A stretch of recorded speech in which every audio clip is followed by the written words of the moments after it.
शंकर तर भेद मी लक्षात ठेवलेलाच आहे. माझ्या मायमाऊलीला पण वंदना करतो त्याच्यामध्ये. पण तरी पण माझ्या समाजासाठी हे स्तवन आहे, माझ्या शेतकरी बांधवासाठी हे स्तवन आहे, माझ्या जगाच्या पोशिंद्यासाठी माझं स्तवन आहे. पहिलं हे लक्षात घ्या. गर्व आहे कुणबी असल्याचा,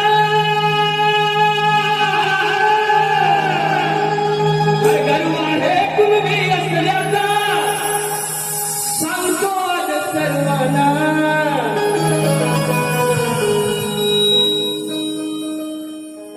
गर्व आहे कुणबी असल्याचा, गर्व आहे कुणबी असल्याचा, सांगतो आज सर्वांना. शाहीर मुद्रा करतो माझ्या, शाहीर मुद्रा करतो माझ्या समाज बांधवाला. वंदना वंदना माय माऊलीला, वंदना वंदना